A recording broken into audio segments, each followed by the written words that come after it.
വീടിൻ്റെ ചില ഭാഗങ്ങളിൽ അഥവാ ചില ദിശകളിൽ തീ കത്തിക്കുന്നത് വാസ്തുശാസ്ത്രമനുസരിച്ച് നോക്കുമ്പോൾ വളരെ വലിയ ദോഷങ്ങൾക്ക് കാരണമാകുന്ന ഒരു കാര്യമാണ്.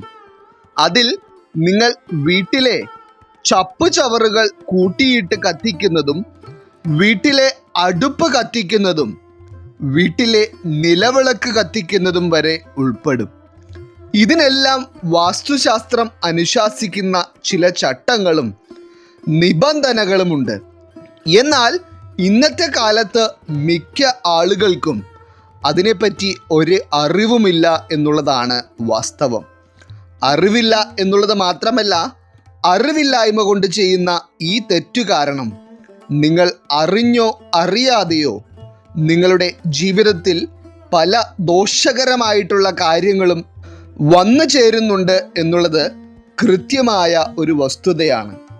ഇതിൽ വീടിൻ്റെ ചില കോണുകളിൽ ചപ്പുചവറുകൾ കൂട്ടിയിട്ട് കത്തിക്കുകയോ അതല്ലാതെ എന്തെങ്കിലും തരത്തിലുള്ള അഗ്നി സാന്നിധ്യം ഉണ്ടാവുകയോ ചെയ്യുന്നത് നിങ്ങളുടെ ഭവനത്തിലേക്ക് വിട്ടുമാറാത്ത കഷ്ടതകളും കണ്ണീരും ദുരിതങ്ങളും മരണദുഃഖങ്ങളും വരെ വന്നു ചേരുവാൻ ഇടയാക്കും. അതിനാൽ തന്നെ ഈ കാര്യങ്ങളെ അത്രയേറെ പ്രാധാന്യത്തോടെ തന്നെ കാണേണ്ടതാണ്. അപ്രകാരം നോക്കുമ്പോൾ നിങ്ങൾ ഒരു കാരണവശാലും ചപ്പുചവറുകൾ കൂട്ടിയിട്ട് കത്തിക്കുവാൻ പാടില്ലാത്ത ദിശകളെ പറ്റിയും അതുപോലെ തന്നെ നിങ്ങൾക്ക് തീ കത്തിക്കുവാൻ ഉത്തമമായിട്ടുള്ള ദിശകളെ പറ്റിയും അതോടൊപ്പം തന്നെ നിങ്ങൾ മനസ്സിലാക്കിയിരിക്കേണ്ട മറ്റു ചില കാര്യങ്ങളെ പറ്റിയുമെല്ലാം തന്നെ ഇന്നത്തെ അധ്യായത്തിലൂടെ വിശദമായി നാം പരാമർശിക്കുന്നുണ്ട്. എല്ലാവർക്കും ഇന്നത്തെ അധ്യായത്തിലേക്ക് സ്വാഗതം. അപ്പോൾ ഇതിൽ ഒന്നാമതായി നിങ്ങൾ ഒരു കാരണവശാലും വീട്ടിൽ ചപ്പുചവറുകൾ കൂട്ടിയിടുവാനോ ചപ്പുചവറുകൾ കൂട്ടിയിട്ട് കത്തിക്കുവാനോ പാടില്ലാത്ത ഒരു ഭാഗമാണ് വീടിൻ്റെ വടക്ക് കിഴക്കേ മൂല അഥവാ ഈശാനകോൺ എന്ന് പറയുന്നത്. വാസ്തുശാസ്ത്രമനുസരിച്ച് നോക്കുമ്പോൾ ഈ ഒരു ഭാഗം വളരെയേറെ വൃത്തിയോടെയാണ് നിങ്ങൾ സൂക്ഷിക്കേണ്ടത്. അതിനാൽ ഇവിടെ ചപ്പുചവറുകളും വേസ്റ്റ് സാധനങ്ങളും ഇടുന്നത് പോലും അതീവ ദോഷകരമായി കണക്കാക്കപ്പെടുന്നു. മാത്രമല്ല, ഈ വടക്ക് കിഴക്കേ മൂല അഥവാ ഈശാനകോൺ എന്ന് പറയപ്പെടുന്ന ഈ ഒരു ഭാഗത്ത് ഭഗവത് ചൈതന്യം വളരെയധികം നിറഞ്ഞു നിൽക്കുകയും നിങ്ങളുടെ വീട്ടിലേക്ക് വേണ്ട പോസിറ്റീവ് ഊർജത്തെ എല്ലാം ആകർഷിക്കപ്പെടുകയും ചെയ്യുന്ന ഒരു ഭാഗമാണ്. അപ്രകാരം നോക്കുമ്പോൾ ഇവിടെ ചപ്പുചവറുകൾ കൂട്ടിയിടുകയോ കൂട്ടിയിട്ട് കത്തിക്കുകയോ ചെയ്യുന്നത് ഇരട്ടി ദോഷമായിരിക്കും നിങ്ങളുടെ ഭവനത്തിലേക്ക് വിളിച്ചു വരുത്തുന്നത്. ദോഷം എന്ന് പറയുമ്പോൾ നിസാര പ്രശ്നങ്ങളും മനസമാധാനക്കേടുകളും മാത്രമല്ല നിങ്ങളിലേക്ക് ഇതിലൂടെ വന്നു ചേരുവാൻ പോകുന്നത് എന്നുള്ളതും നിങ്ങൾ പ്രത്യേകം അറിഞ്ഞിരിക്കുക. ഈ ഒരു ഭാഗത്ത് ചപ്പുചവറുകൾ കൂട്ടിയിട്ട് കത്തിക്കുന്ന വീടുകൾ ആണെങ്കിൽ അവിടെ തീർച്ചയായും വളരെ വലിയ ദുഃഖവാർത്തകൾ കേൾക്കേണ്ടതായി വരുന്ന സാഹചര്യങ്ങൾ ഉണ്ടാകും എന്നുള്ളതാണ് വാസ്തുശാസ്ത്രം പറയുന്നതും നിരവധി ആളുകളുടെ ജീവിതം കൊണ്ട് മനസ്സിലാക്കുവാൻ കഴിഞ്ഞിട്ടുള്ളതും. എന്നാൽ ഈ വടക്ക് കിഴക്കേ മൂലയിൽ നിലവിളക്ക് വയ്ക്കുന്നതിലോ അടുക്കള വരുന്നതിലോ ഒന്നും ഒരു തെറ്റുമില്ല.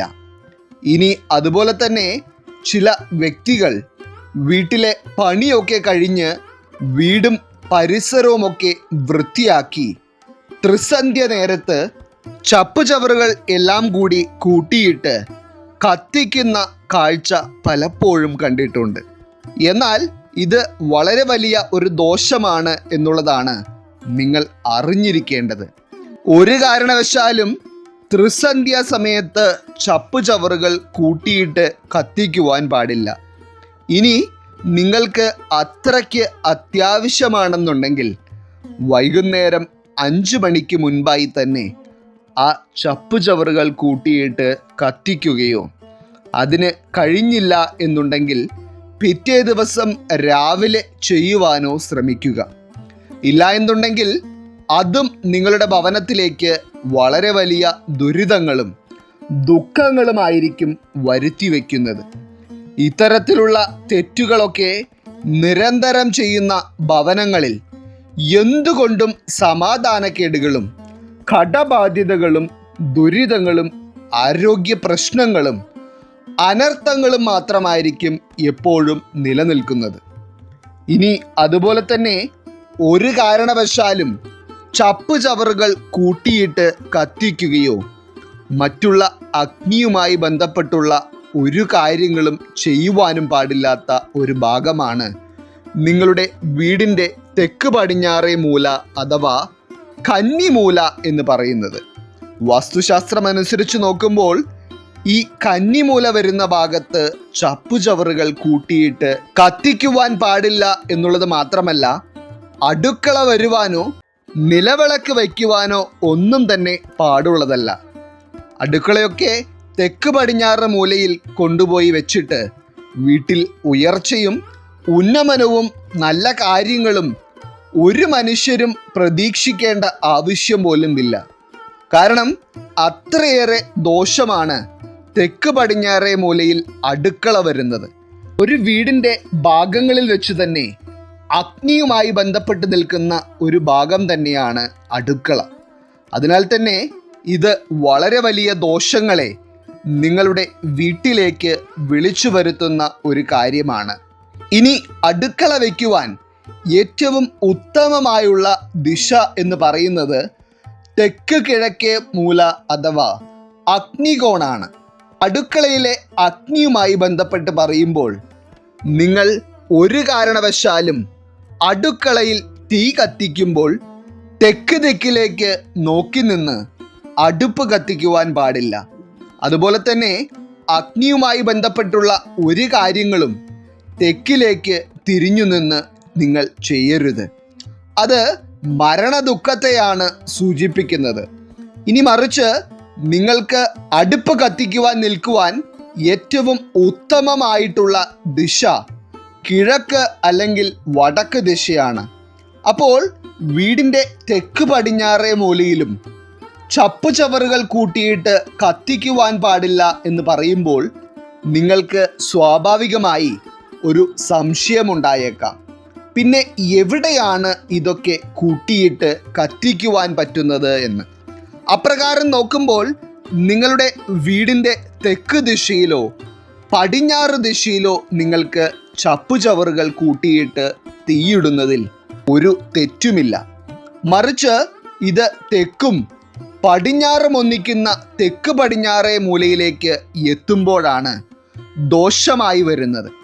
അതുകൊണ്ട് തന്നെ ഈ ഒരു കാര്യം നിങ്ങൾ ശ്രദ്ധിച്ചാൽ മതി. ഇനി അടുത്തതായിട്ട് നിങ്ങൾ ഒരു കാരണവശാലും ചപ്പുചവറുകൾ കൂട്ടിയിട്ട് കത്തിക്കുവാൻ പാടില്ലാത്ത ഒരു ഭാഗമാണ് നിങ്ങളുടെ വീട്ടിലുള്ള കിണറിനോട് അടുത്തുള്ള ഭാഗം. ഈ ഒരു കാര്യം ഞാൻ നേരിട്ട് തന്നെ കണ്ടിട്ടുള്ള ഒരു കാഴ്ച കൂടിയാണ്. അതായത് വീടിൻ്റെ കിണറിനോട് ചേർത്ത് നിരന്തരം ചപ്പുചവറുകൾ കൂട്ടിയിട്ട് കത്തിക്കുകയും ആ വീട്ടിൽ പറഞ്ഞറിയിക്കുവാൻ കഴിയാത്ത തരത്തിലുള്ള ദുഃഖങ്ങൾ വന്നു ചേരുകയും ചെയ്തു. അതുകൊണ്ട് തന്നെ നിങ്ങളുടെ വീട്ടിൽ സാധാരണ രീതിയിലുള്ള കിണറാണെങ്കിലും കുഴൽ കിണറാണെങ്കിലും അതിനോട് ചേർത്ത് ചപ്പുചവറുകൾ കൂട്ടിയിട്ട് കത്തിക്കുവാനോ മറ്റൊരാവശ്യങ്ങൾക്കുമായി തീയിടുവാനോ പാടുള്ളതല്ല. കേരളത്തിൻ്റെ ഭൂപ്രകൃതി അനുസരിച്ച് വാസ്തുശാസ്ത്രം അനുശാസിക്കുന്ന ഈ കാര്യങ്ങൾക്ക് പ്രാധാന്യം നൽകാത്ത വീടുകളിൽ തീർച്ചയായും വളരെ വലിയ ദുരിതങ്ങളും ദുഃഖങ്ങളും അലയടിക്കുന്ന സാഹചര്യങ്ങളായിരിക്കും എപ്പോഴും നിലനിൽക്കുന്നത്. അതിനാൽ തന്നെ ഈ കാര്യങ്ങൾക്കെല്ലാം നിങ്ങൾ പ്രാധാന്യം നൽകുകയും ഇന്നത്തെ അധ്യായത്തിൽ പറഞ്ഞിട്ടുള്ള കാര്യങ്ങൾ നിങ്ങളുടെ പ്രിയപ്പെട്ടവരോടുകൂടി പറഞ്ഞ് മനസ്സിലാക്കുകയും ചെയ്യുക. ഇതിൽ എന്തെങ്കിലും തരത്തിലുള്ള തെറ്റുകൾ നിങ്ങൾ ഇതുവരെ ചെയ്തിട്ടുണ്ടെങ്കിൽ ഇനി അത് ഒരു കാരണവശാലും ആവർത്തിക്കാതിരിക്കുക.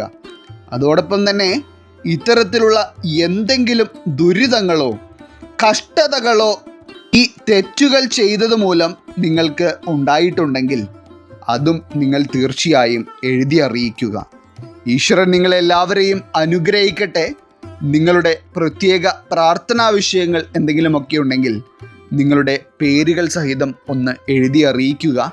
നാം നമ്മുടെ പ്രാർത്ഥനകളിലും പ്രത്യേക പൂജകളിലും നിങ്ങളുടെ പേരുകൾ സഹിതം ഉൾപ്പെടുത്തുന്നതായിരിക്കും. എല്ലാവർക്കും നന്ദി, നമസ്കാരം.